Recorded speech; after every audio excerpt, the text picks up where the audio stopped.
Jadi inti dari la ilaha illallah apa? Lafaz Allah. Namun baca Allah itu kalau tidak ditalkinkan, tidak ada tekniknya, nggak ada rasa juga. Nggak ada rasa juga karena hurufnya itu ada rahasia, ada cahaya di situ. Satu huruf itu ada rahasia di situ. Nah, nanti kita buka. Coba lihat. Yang membuat seorang hamba ketika Allah panggil, ya ayyatuhan nafsul mutmainnah, irji'i ila rabbiki radiyatan mardiyah. Jadi kita diundang. Itu ayatnya. Ada ayatnya begini, irji'i. Ini anggap saja bahasa Arabnya benar ya. Irji'i ila rabbiki.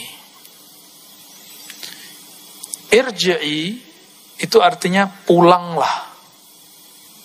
Jadi kita dipanggil oleh Allah, wahai jiwa yang sudah tenang, pulanglah. Judulnya kita apa nih? Jalan menuju pulang. Jadi udah pas judulnya nih paman ini. Dapat inspirasi dari mana ini? Dari ayat ini. Ini satu-satunya ayat yang menyuruh kita pulang. Kemana pulangnya? Ila rabbik. Ya.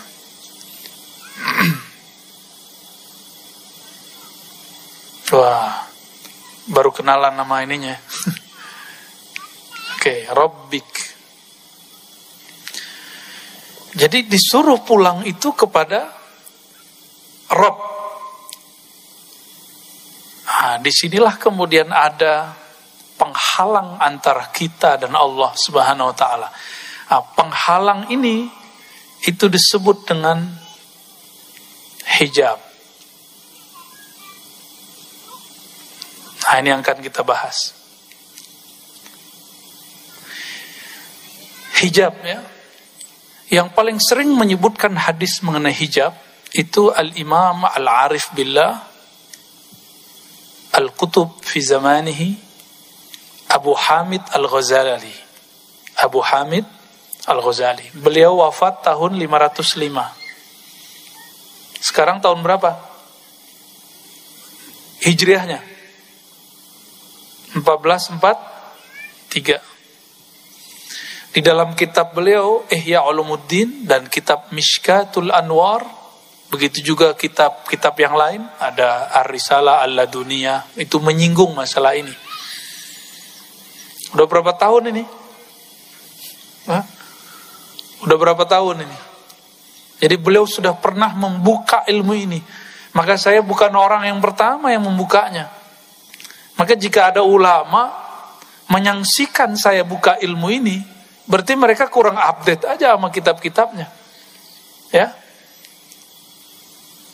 Atau memang tidak faham sama sekali, wallahu alam, kita husnuzon saja. Barangkali memang materi ini nggak nyampe, karena ini nggak bisa dengan baca kitab sendiri, mesti ditalakikan dari gurunya. Walaupun saya ini baca kitab ribuan, kalau nggak talaki nggak ngerti ilmu ini. Ibn Arabi nulis juga, beliau wafat tahun 638. Judul kitabnya bahasa Arabnya ini Al-Hujub, hijab. Emang ada hijab? Saya lihat ada nggak di situ maksiat? Nggak ada. Ternyata hijab yang dimaksud imam kita ini bukan hanya hijab keburukan, tapi cahaya itu, amal itu, ilmu itu dapat jadi hijab, dan ini tidak semuanya negatif, ya. Maka hijab dibagi dua, ya. Yang pertama hijab cahaya. Yang kedua hijab kegelapan. Ini kalau menuju Allah, yang paling berat itu justru hijab cahaya. Kalau hijab kegelapan orang udah tahu, maksiat, kejahilan, ini sini nih. Orang udah tahu semua. Dan apa yang sangat menarik di sini, Di dalam riwayat itu, riwayat ini secara ilmu riwayat, ilmu hadis tidak dianggap sahih oleh kebanyakan ulama. Tapi Imam Al-Iraqi memperkenankannya. Imam Mula Al-Qari, imam-imam yang lain mengatakan maknanya sahih. Ya, dan itu ditemukan dalam kitab Al-Asma wa Sifat Abu Mansur At-Tamimi. Ya, Abu Mansur At-Tamimi dia mengatakan lillahi sab'ina alfa hijabit, kira-kira begitu kalau disampaikan. Allah memiliki 70.000 hijab. Jadi hijab ini berapa nih? Hijab cahaya 70.000.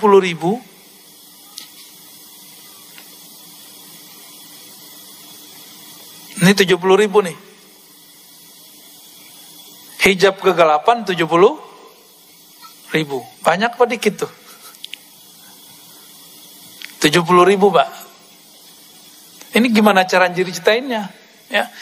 Dan di dalam 70.000 itu ada lagi hijab 70.000. Jadi satu hijab diurai jadi 70.000 lagi.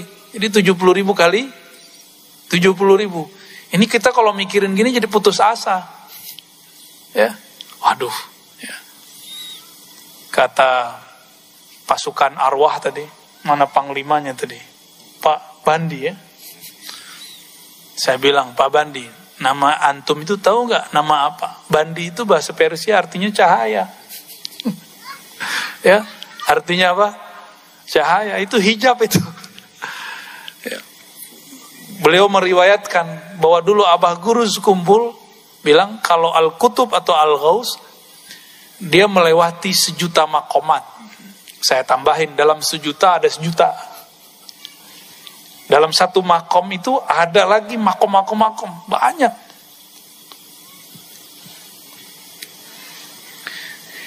Hijab itu nikmat, tapi juga ujian. Nah, ini kita urai, kok bisa ya hijab itu nikmat? Kita ambil dulu nih hijab cahaya sebelah sini. Itu hijab. Hijab gelap. Islamnya cahaya. Apalagi nih, pernah nyantri, berarti punya ilmu. Ilmu itu hijab. Hijab cahaya. Kapan dia menjadi hijab kegelapan? Kalau saya merasa berilmu. Nah, ini yang terjadi banyak pada ulama. Makanya ulama itu jika mereka sedang tergelincir, efeknya dahsyat. Karena kalau ulama tergelincir, dia bawa dalil. Dia akan menggunakan dalil untuk membenarkan kekeliruannya. Itu hijabnya sudah tambah lapis-lapis. Di dalam itu ada 70.000 kegelapan, kira-kira begitu. Jika dia tidak ada mursyid, murabbi, wali yang menyelamatkan dia nggak akan selamat. Inilah yang dialami oleh Imam Abu Hamid Al-Ghazali. Hijab ilmu. Orang di zaman itu nggak ada yang lebih alim dari beliau lah. Apa yang beliau pelajari, yang beliau katakan, yang menjelaskan itu jadi ilmu yang mustaqil, yang sangat pakar beliaunya. Tapi di situ Imam Ghazali merasa kesepian. Ngomongin Allah tapi tidak merasakan Allah. Ya. Bicarain Nabi Muhammad, tapi kok nggak bisa nangis, nggak bisa rindu. Istighfar, menjelaskan makna istighfar dahsyat, tapi membuat kolbu kita tersentuh dengan istighfar dia nggak bisa. Maka Imam Al-Ghazali kemudian mengalami kesepian yang luar biasa sehingga dia tidak bisa berbicara hampir sebulan. Dalam satu riwayat dikatakan bahwa 15 hari. Itu Imam Ghazali. Karena hijab tadi dia menyadari kok ada hijab dalam diriku. Imam Ghazali nggak selamat sampai ketemu seorang imam namanya Abu Ali Al-Farmadi atau Farmadi. Di Indonesia ada orang namanya Permadi ya. Tapi dia ini ya, bukan ahli tarekat. Sepertinya ahli kebatinan. Barangkali dulu ayahnya seorang yang pernah terinspirasi oleh tokoh ini. Abu Ali Al-Farmadi mengajarkan zikir khafi, baca nama Allah di dalam kolbu, masukkan ke dalam kolbu. Inilah yang saya talqinkan beberapa bulan yang lalu. Bulan apa tuh Paman? Masih ingat gak? 6 bulan ya. Zikir Abu Ali Al-Farmadi ini yang saya talqinkan.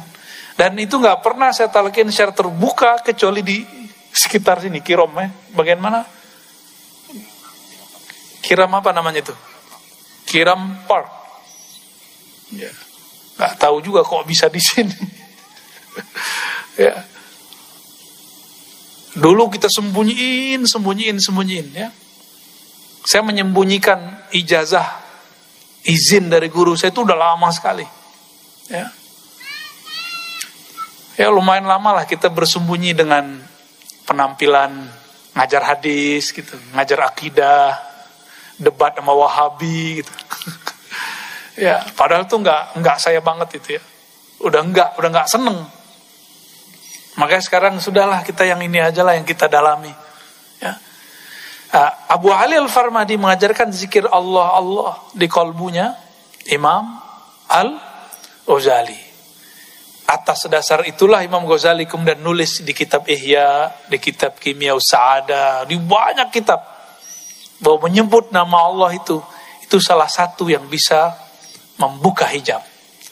Tapi ingat, ketika dibuka hijabnya, nama Allah sendiri itu ada hijabnya.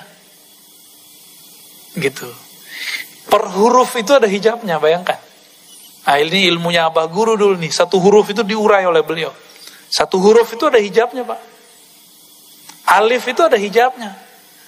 Makanya aneh jika ada seorang ilmuwan atau kiai mengatakan huruf itu tidak ada makna sampai dia terangkai. Berarti dia nggak mengerti hakikatul huruf. Alif lam mim itu ada maknanya, maka jadi satu ayat. Alif lam ra ya. Apa lagi? Alif lam apa lagi? Alif lam mim sad, ada ha mim kaf ha ya ain sad. Itu ada maknanya semua. Sayyidina Ali kalau doanya pakai kaf, ha, ya, ain, sad. Apa yang diminta jadi. Sayyidina Ali. Dan riwayatnya sahih. Diriwayatkan oleh Ad-Darimi As-Saghir ya. Ad-Darimi yang akidahnya agak kurang oke, tapi dia meriwayatkan ini kaf ha ya ain sad. Itu kaf itu ada maknanya sudah. Ya. Ini kaf sudah ada maknanya. Ha udah ada maknanya ya. Oh. Dan jika ada habaib yang menentang tentang ilmu huruf, berarti dia sedang menentang datuknya. Sahibul Ratibul Haddad, siapa namanya? Al-Habib Al-Habib Abdullah Al-Haddad. Ini ilmunya, kutubnya para habaib. Dalam kitab Tasbitul Fuad ya, apa kata Al-Habib Abdullah Al-Haddad? Huruf-huruf ini disebut dengan huruf nuraniyah. Huruf-huruf nuraniyah. Makanya ribat tuh kita kasih nama Nuraniyah. Itu bacanya Nuraniyah. Huruf-huruf cahaya. Dan dulu para sadah Ba'lawiyah, kan Datuk Kelampayan kan juga masih zuriat, masih Sayyid Al-Idrus ya. Itu kalau mereka zikir kadang-kadang pakai satu huruf itu alif, alif, alif, alif. Nah, bidah gak tuh? Bidah gak tuh zikir begitu?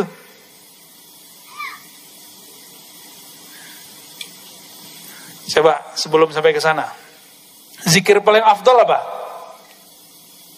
Hadisnya gimana? Afdalu dzikri la ilaha. Zikir yang paling tinggi la ilaha illallah. Ya. La ilaha illallah. Nih, ini zikir paling afdal, benar. Coba huruf di situ ada berapa? Coba dihitung. La 1, 1, 2, 3, 4, 5, 6, 7,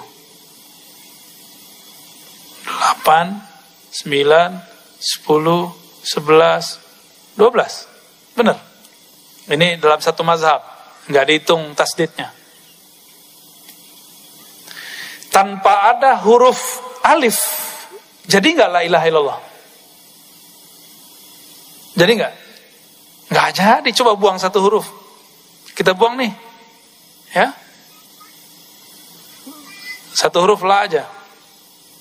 Ini kita buang. Jadi nggak? Nggak jadi dia. Kita hapus ini, ya. Bacanya apa? A-ilah illallah. Jadi pertanyaan jadinya. Apakah ada Tuhan selain Allah? Atau alifnya kita panjangin, lamnya kita panjangin, alifnya kita hapus.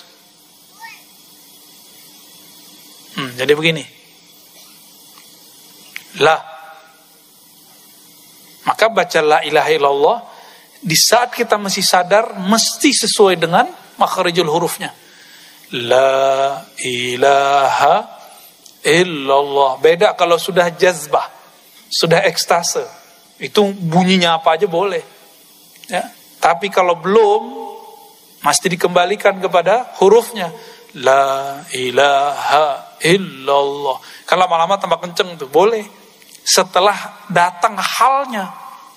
Kalau belum datang halnya nggak boleh. Jadi satu huruf itu penting. Inti dari la ilaha illallah di mana?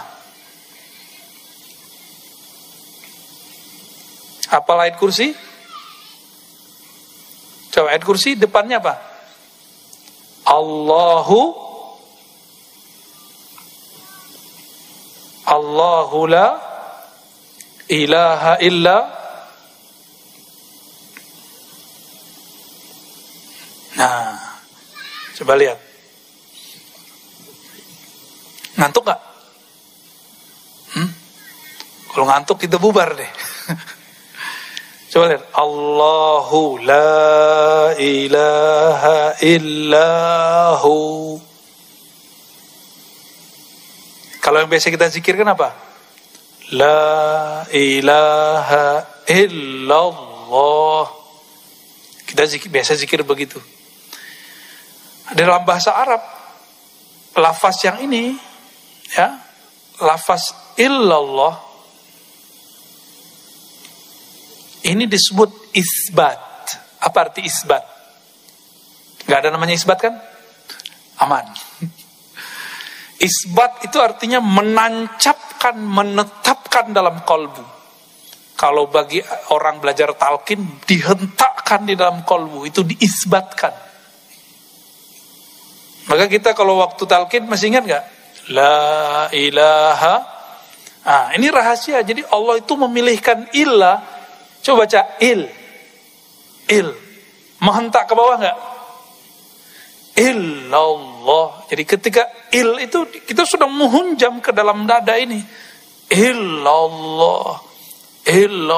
Itu namanya isbat. Ya.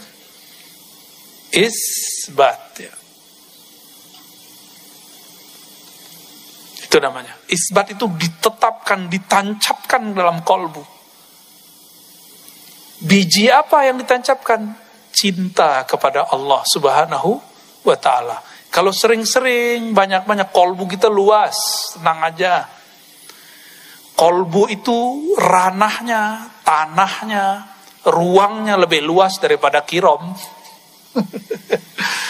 Lebih luas ini mah nggak ada apa-apanya ini. Lebih luas dari langit dan bumi. Maka dalam hadis qudsi yang maknanya disepakati oleh ahlullah, para wali-wali Allah, ma wasi'ani ardi wala samai, tidaklah dapat menerima pandanganku, tajalliku, ya, langit dan bumi. Innama wasi'ani qalbi abdil mu'min. Yang mampu menerima cuma kolbu hambaku yang percaya, yang mengisbatkan. Jadi iman itu isbat di kolbu. Jadi syarat orang talqinnya sukses, dia harus percaya dulu sama gurunya, bahwa gurunya bersambung kepada Rasulullah Sallallahu Alaihi Wasallam. Kalau nggak masuk kalimah ke dalam kolbunya. Nah ini isbat namanya. Suatu kali Imam Abu Bakar Asy-Syibli, murid daripada Al-Junaid, kawan daripada Al-Hallaj. Tapi sebenarnya Syibli ini juga belajar kepada Al-Hallaj. Kata Imam Asy-Syibli, dia udah lagi sekarat. Jika aku mati, jangan talkinkan kepadaku kecuali nama Allah, Allah, Allah. Bertanyalah murid-muridnya, ashabnya, sahib-sahibnya, kawan-kawannya. Wahai Tuan Guru, bukankah Nabi mengatakan laqinu mautakum la ilaha illallah? Ajarkan orang yang sakarat, orang yang mati atau yang telah mati, la ilaha illallah. Kok engkau menyuruh Allah, Allah? Kata beliau, la ilaha illallah itu memainan saya. Ya. Saya sudah bersama dia. Ana ma'ahu, saya sudah bersamanya. Udah jangan diganggu, cukup Allah, Allah. Ya. Maka dia cuma zikir Allah, Allah. Jadi inti dari la ilaha illallah apa? Lafaz Allah. Namun baca Allah itu kalau tidak ditalkinkan, tidak ada tekniknya, gak ada rasa juga. Gak ada rasa juga karena hurufnya itu ada rahasia, ada cahaya di situ.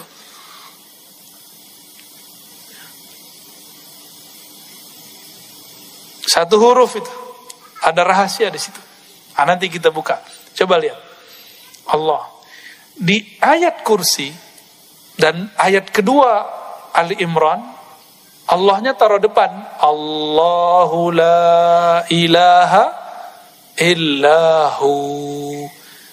Sekarangnya nama Allah diganti dengan huwa.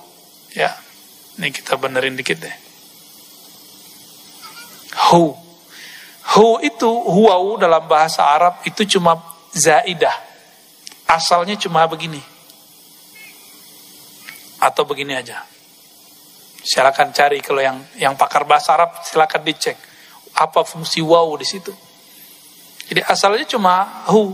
Nah, hu itu kembali kepada lafaz Allah. Jadi dia balik lagi sini.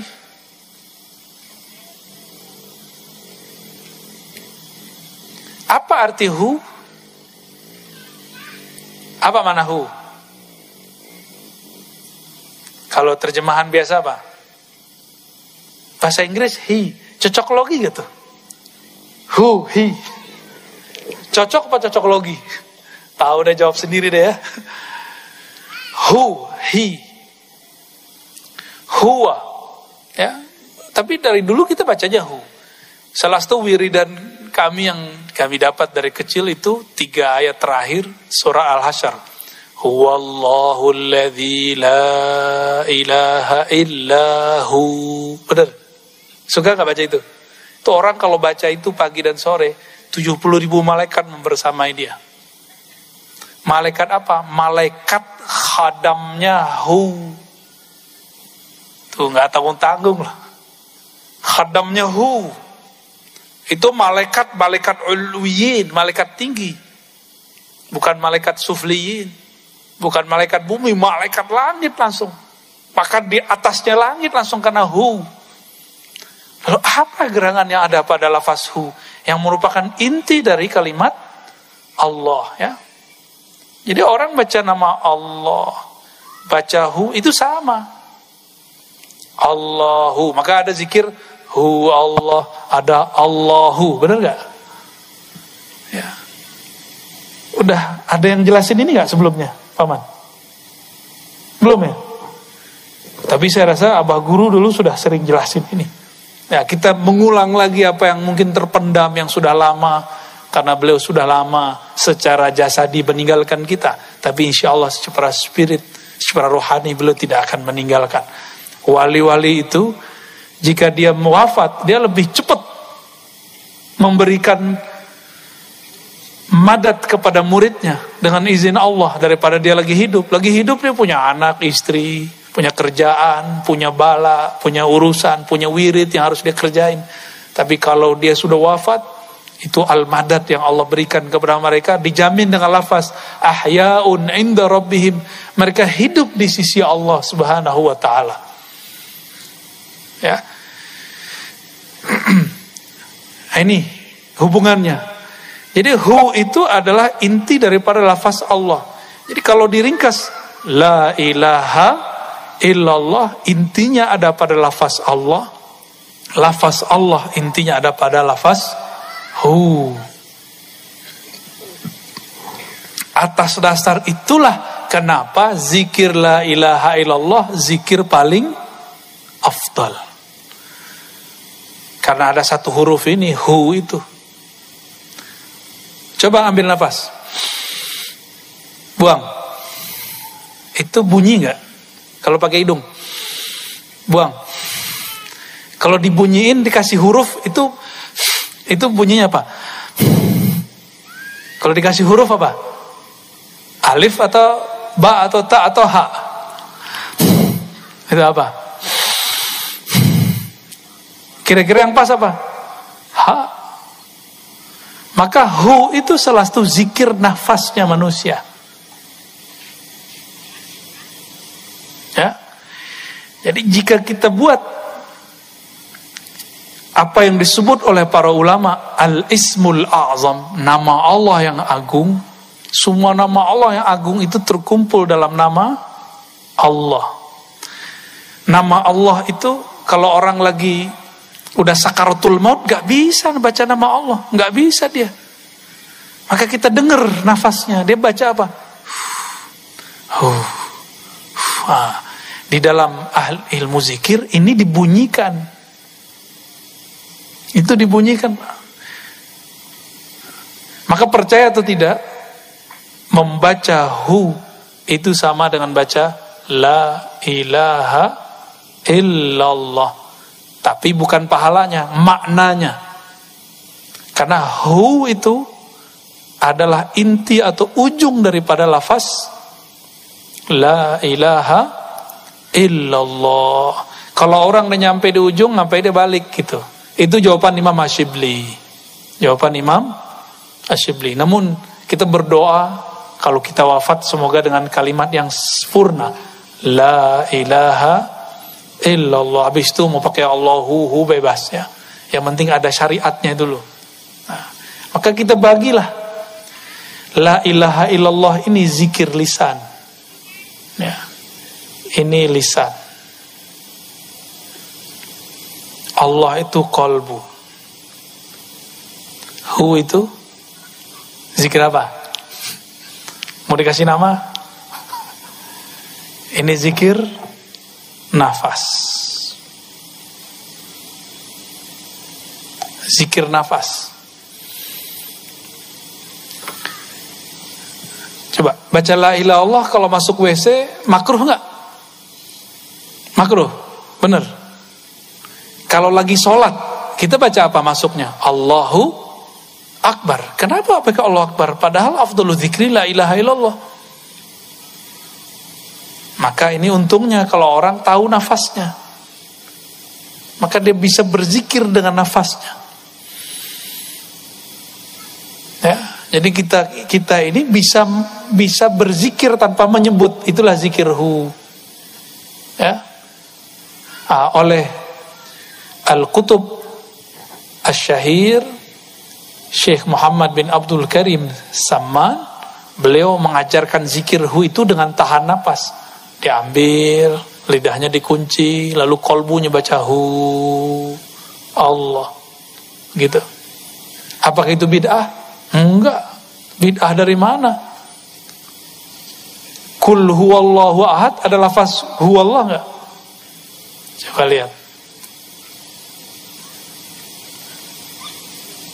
Kul huwallahu ahad.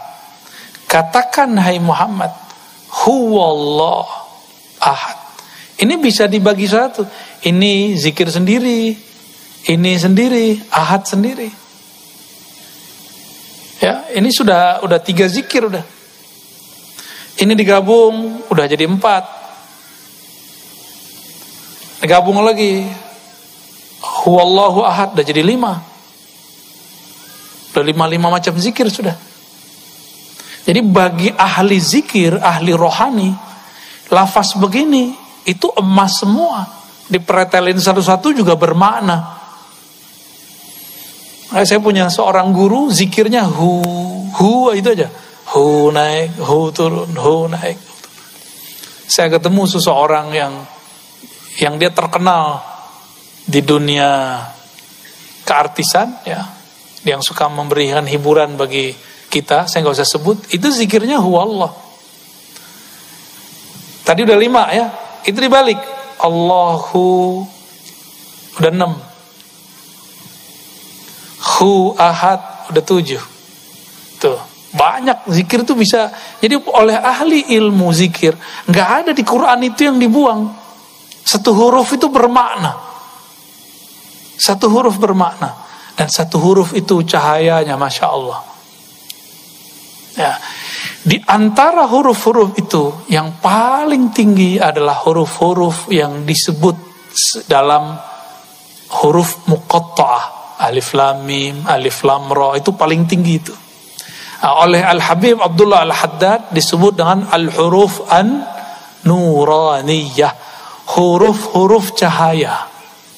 Huruf-huruf cahaya. Dan disebutkan oleh beliau, dulu para sahabat Nabi kalau mereka dagang, Abdurrahman bin Auf itu seorang kontraktor, juga seorang bisnis. Kalau bawa barang antar negara, dia tulislah semua huruf-huruf muqatta'ah, alif lam mim, alif lam ra, alif lam mim, semua ditulis. Lalu dia berdoa, ya Allah, berkah huruf-huruf cahaya ini, maka jagalah barang-barang kami. Dan itu gak ada barangnya yang terganggu, yang dirusak satupun. Gak ada perompak satupun.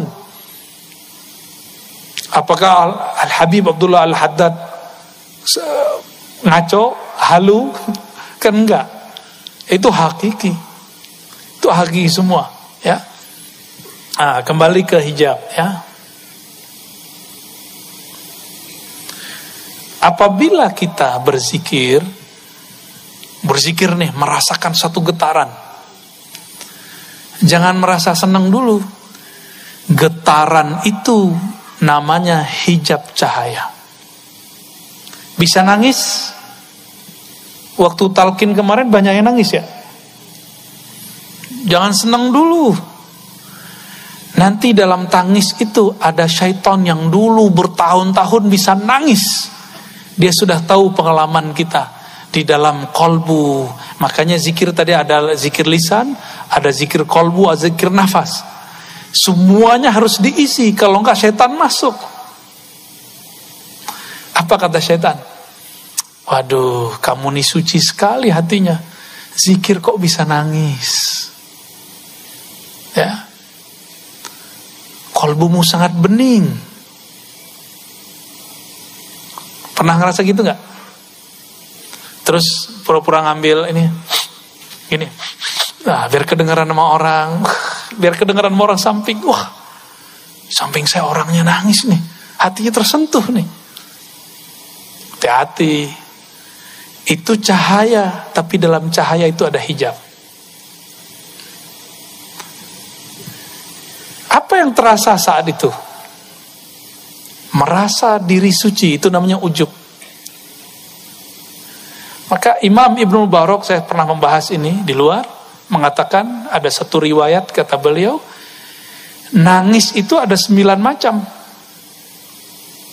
Ada 9 macam tangisan.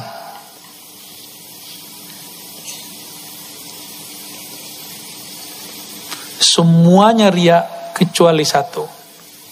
Tangis apa itu? Tangis karena takut kepada Allah Subhanahu wa ta'ala. Orang nikah nangis, orang cerai nangis, lahir anak nangis, mati bapaknya nangis. Itu nangis biasa aja. Muhasabah bisa nangis, kejepit kakinya nangis. Apalagi putus cinta nangis, Cintanya diterima, nangis banyak tangisan. Kata 9 itu bukan menunjukkan batasan, menunjukkan banyak. Tangisan itu banyak. Tapi cuma satu tangis yang diterima Allah. Itu tangis karena takut kepada Allah.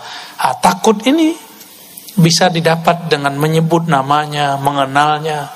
Nah, ada orang kayak kita ini mungkin yang hadir ini hatinya suci-suci lah ya, insyaallah ya. Amin. Senang aja dibilang suci. Ya. Ada orang dari kecil seakan-akan gak pernah maksiat. Zikir, tapi gak pernah bisa nangis. Maka disitulah perlu ada hijab yang kedua, kegelapan. Ini kan cahaya, taat dari kecil, ilmu, nyantri, ikut majelis zikir. Ada orang gak bisa tersentuh. Dia sudah taat tapi dia bingung. Kok sholatku gak ada rasa ya? Kok zikir ikut pengajian tapi kok masih gelisah? Orang-orang seperti ini ketika melihat pas zikir, pas talqin, dia lihat samping kok nangis, depannya nangis, kirinya nangis. Kok dia gak nangis? Di situ dia merasa sesuatu apa yang salah dalam diriku. Berdoalah dia, ya Allah, kenapa hatiku keras sekali? Besok Allah jawab doanya. Allah takdirkan dia diuji dengan hijab kegelapan. Kalau orang taat sekarang dia maksiat. Keenakan maksiat. Tapi selesai maksiat, setan pergi, setan ngetawain dia kemudian sadar, ya Allah, saya barusan maksiat. Dia segera pulang, dia ambil sajadah, dia mandi tobat, dan dia kemudian sholat tobat. Baru saja takbir, matanya langsung meleleh. Tuh, dalam kegelapan ada cahaya. Sebagaimana dalam cahaya ada kegelapan. Maka gak boleh putus asa kalau maksiat. Sebagaimana gak boleh GR, sok suci kalau taat. Itu maknanya. Ini yang berkali-kali dikalamkan Imam Notoilah Sekandari ya. Maksiatun awrasat dhillan wa. Orang-orang yang maksiat lalu menghasilkan rasa hina, wan kisaran, ya, hatinya kayaknya remuk. Itu kadang-kadang lebih baik. Ini bukan nyuruh maksiat loh ya. Ini saya nggak nyuruh maksiat loh besok. Lebih baik kadang daripada taat tapi membuat istikbarah, orang sombong. Jadi terbayang tadi kalimat begini, hijab. Dalam hijab ini, dalam hijab cahaya itu ada hijab yang lain, ada hijab lain berlapis terus. Beginilah terus. Enggak ada habisnya. Jadi dalam cahaya itu ada gelap, dalam gelap itu ada cahaya. Selalu. Coba rasakan sholat subuh besok pagi. Pulang, tetangga kita nggak sholat subuh. Dalam hati ngomong apa? Munafik. Nabi ngomong, sholat yang paling berat itu bagi orang munafik, sholat isya dan subuh. Sepertinya dia munafik. Antum sholat, tapi sholat yang bercahaya itu, di dalamnya ternyata ada kegelapan. Maka hati-hati. Ya, karomah. Karomah itu gelapnya lebih dahsyat daripada taat biasa. Maka saya sering dengar orang ngomong, gak ada orang lebih sakti daripada saya. Itu saya sering dengar orang begitu. Berarti dia tertipu sama karomahnya. Dia lupa karomah itu sendiri bahasa Arab. Itu artinya kemurahan Allah. Allah pemurah kepadanya, diberilah dia karomah. Kalau Allah nggak pemurah, nggak dikasih. Dia lupa dengan itu. Maka suatu kali ada seorang murid dahulu dapat ijazah dari gurunya, kamu sholawat nih, ntar ketemu Nabi. Sholawatlah dia bertahun-tahun gak ketemu Nabi. Sampai dia kemudian hampir syak. Tapi dia ingat-ingat wajah gurunya. Gak jadi syak. Dia sholawat lagi. Ribuan udah gak pakai hitungan dia. Ngitungnya cuma sampai 1000. Kalau udah 1000 dia gak ngitung. Ketika suatu hari Jumat, mau berangkat Jumatan, si murid ini mau sholat duha, tertidur. Mau wiridan, mau salawat seribuan, tertidur. Di dalam tidurnya dia bertemu Rasulullah Sallallahu Alaihi Wasallam. Bangun tidur, ini cerita pendeknya. Dia bingung, lah saya sholawat selama ini, kok Nabi gak ketemu-ketemu? Giliran tertidur kok Nabi ketemu? Gimana tuh Pak? Dibukalah kitab Al-Hikam, ketemu di dalam Hikam. Ya, kenapa Allah memberikan warid? Itu namanya warid. Warid itu anugerah dari Allah. Bukan bersamaan wirid. Supaya seorang murid tidak merasa dia mendapatkan warid karena wiridnya. Ya, jadi ini jawaban bagi yang sudah beramal selama ini, yang ngamalin sholawat ini, sholawat itu, pengen kaya baca waqiah ya. Kok nggak kaya-kaya? Kaya sih ya, kayak orang kaya, tapi bukan kaya. Kenapa? Karena kita diberikan warid anugerah bukan karena wirid itu, tapi karena Allah memang ingin memberi. Kapan Allah ingin memberi? Di saat hamba sudah siap untuk menerima. Ya, di saat hamba sudah siap untuk menerima. Jadi kalau dapat wiridan, zikiran dari guru, dari mursyid, amalkan aja. Maka dulu kita punya password. Masih ingat gak waktu talqin kita bacain? Ilahi anta maqsudi. Hafal ya? Coba baca sama-sama. Ilahi anta maqsudi waridhaka matlubi. Ya Allah, hanya Engkau tujuan kami. Hanya ridhomu yang kami cari. Allah ridhonya apa?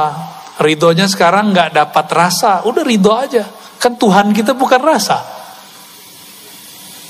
Allah sekarang ridhonya kita ini kemudian kalau zikir hambar. Ridho aja. Bukan berarti guru kita gak sakti.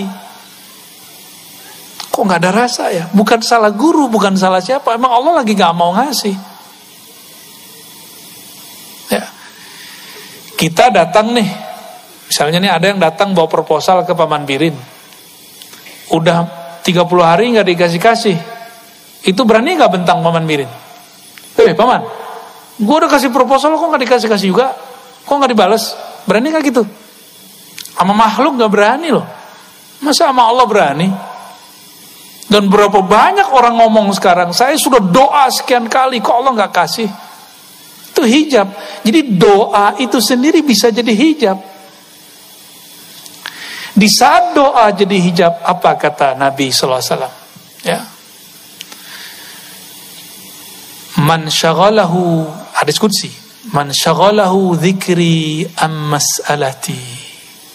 Siapa yang sibuk dengan mengingatku, berzikir kepadaku, an mas'alati, sehingga dia tidak sempat bermohon, meminta kepadaku, a'taituhu ma u'tiya bihis sa'ilin, ma u'ti bihis sa'ilin, aku akan berikan kepadanya apa yang diminta oleh orang-orang yang meminta. Yang meminta belum tentu dikasih, karena dia bentak-bentak Allah.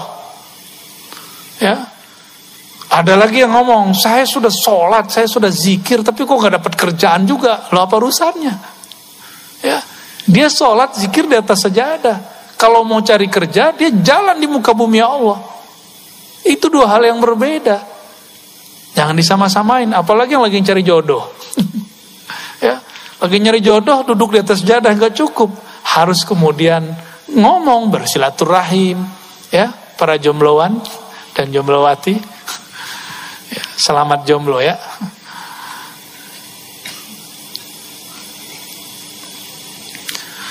Nah, hijab ini kita ambil satu tadi ya. Kita ambil nih hijab. Ini hijab zikir. Ini teman-teman, hijab yang sangat tebal sekali itu hijab zikir. Tebal sekali. Maka zikir itu banyak. Zikir itu sangat banyak. Tapi hijabnya hijab cahaya. Dulu waktu saya berkhalwat 40 hari, kami diuji oleh guru-guru kami, mursyid-mursyid kami. Jadi disuruh zikir malam hari 12.000 kali sekian. Besok pagi, nah nanti dilihat ujiannya, besok pagi atau sore. Sore kita mau berbuka, nanti pada ngobrol.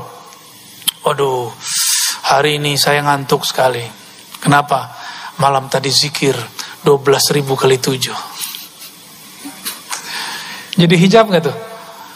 Dia zikir 12.000 kali 7, itu cahaya. Tapi dia sebut zikir itu jadi gelap, namanya ujub. Ada lagi satu lagi, wah ente banyak amat zikir begitu. Saya belum sampai 1.000, itu sudah fana. Padahal dia ketiduran, ngorok. Ya. Tahu-tahu udah subuh. Ketiduran disebut fana. Tahu fana ya? Karam, tenggelam dalam nama Allah. Enggak, dia enggak tenggelam kok, dia ketiduran kok. Wah, lu cemen, baru nggak nyampe. Saya 1.000 aja udah hilang. Udah fana. Masa 7 kali 12.000 gak fana-fana. Ada satu yang diam. Yang diam ini merasa, gue diam aja deh. Kata guru gak boleh pamer. Ini yang paling benar. Dia merasa benar. Maka hari itu gak ada yang lolos. Satu pun gak ada yang lolos. Malam besok zikir lagi terus lah begitu. Adalah 10 hari. Saya gak tahu saya lolos apa enggak tuh. Kenapa bisa begitu? Ternyata iblis yang dulu namanya Azazil itu ahli zikir, dan saya udah sering membahas itu. Azazil berzikir berapa lama? 18.000 tahun. Ada yang pernah zikir selama itu? Kayaknya 18 menit sudah langsung fana. Ya, 18 menit zikir langsung hilang. Tahu-tahu sudah subuh. Ya. Orang ketiduran disebut fana. Enggak. Fana enggak begitu. Fana itu ada yang diingat sebelum fana. Getarannya dahsyat sekali. Ketika kalimah itu sangat berat, baru namanya fana, kayak pingsan. Karena kalimah itu berat. Dulu Sayyidina Musa minta, nah ini kisah yang sudah sering saya bacakan, minta supaya dikhususkan kalimah. Tapi Allah cuma kasih la ilaha illallah. Minta lagi, ya Allah khususkan dong. Apa kata Allah? Ya Musa, ini kalimah engkau timbang dengan langit dan bumi, lebih berat kalimah itu.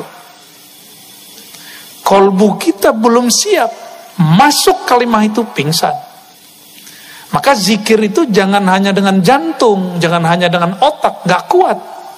Itu yang membuat seseorang bisa hilang dalam zikir.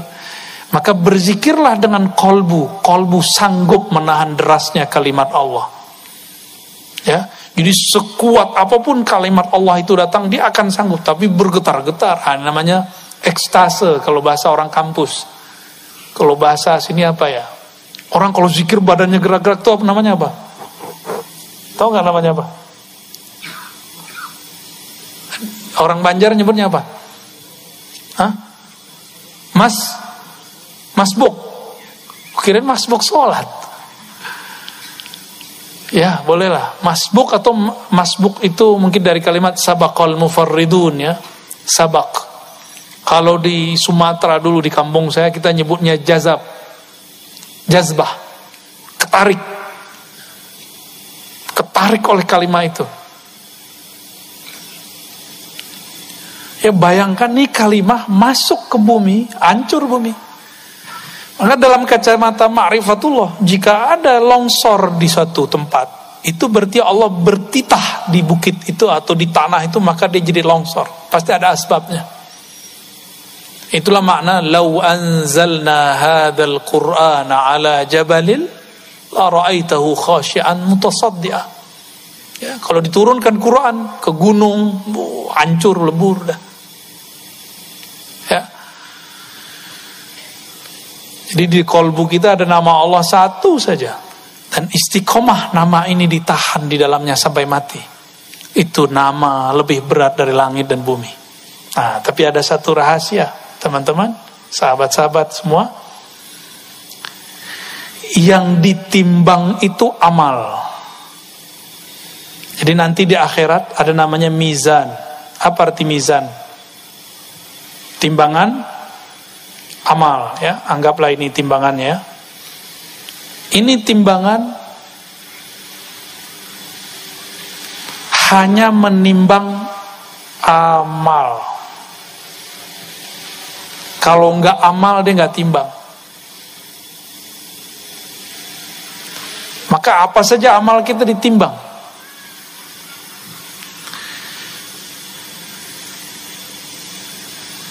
Yang gak sanggup ditimbang oleh mizan ada. Kalimah Allah masih bisa ditimbang. Masih bisa ditimbang. Ini yang disebutkan dalam hadis Imam Baihaqi. Ada orang bermaksiat sepanjang hidupnya, sebelum meninggal dia tobat di tangan seorang wali. Meninggal. Sebelum mati dia tobat di tangan seorang wali. Wali ini mengajarkan nama Allah. Maka dia meninggal, di kolbunya cuma ada satu modal, yaitu lafaz Allah. Di riwayat Imam Tirmizi, la ilaha illallah. Jadi ini digabung sama aja. Ditimbanglah semua amal buruknya, ditaruhlah di sini. Ternyata amal buruknya sepanjang hidupnya. Dicari amal baiknya nggak ada. Nyapa orang enggak, ada orang nyapa dia bilang, apa lo lihat? Ada orang bantu dia bilang, yang so-soan, gue juga bisa. Malah nyuruh, lebih dari itu, malah nyiksa orang dia. Enggak pernah baik ke pasangannya, enggak pernah baik ke anaknya, enggak pernah baik ke tetangganya. Semua orang dia sakiti. Tapi di hatinya gelisah, dia mengatakan, ini enggak benar cara hidup begini. Maka dia datang kepada seorang wali. Ya. Wali ini mengajarkan nama Allah Subhanahu wa ta'ala. Ketika sudah ditimbang, kira-kira kalau amal baiknya nih, ini kan baik nih, nggak ada isinya. Yang berat yang mana? Yang buruk. Ketika amal buruknya berat, malaikat azab sudah siap mengikat dia dengan ikatan dari api neraka. Ya, udah siap nih. Tahu-tahu Allah berfirman, wahai para malaikatku, tunggu. Buka dulu kolbunya, buka dulu dadanya, siapa tahu ada sesuatu di dalam dirinya. Dibukalah dadanya, ternyata jantungnya menyebut nama Allah. Itu yang dia pegang sampai sebelum mati. Kata Allah, ambil itu. Ambil itu jantung, pindahin ke timbangan. Lebih berat mana? Lebih berat nama Allah. Maka yang sudah ditalkin berapa bulan yang lalu, tolong diamalkan itu. Walaupun 40 kali ba'da sholat. Ya, habis sholat, diam sebentar, istighfar, baca Fatihah, tawasul yang kita mau, Nabi, Abah Guru Sekumpul, Syekh Saman, atau siapapun ya, yang jadi guru kita. Lalu kemudian kita zikir sebentar. Allah, Allah, 40 kali aja. Kalau lagi sibuk 7 kali. Tapi pelan-pelan, kita nggak cari angka di akhir zaman ini. Di akhir zaman ini yang kita cari adalah kualitas.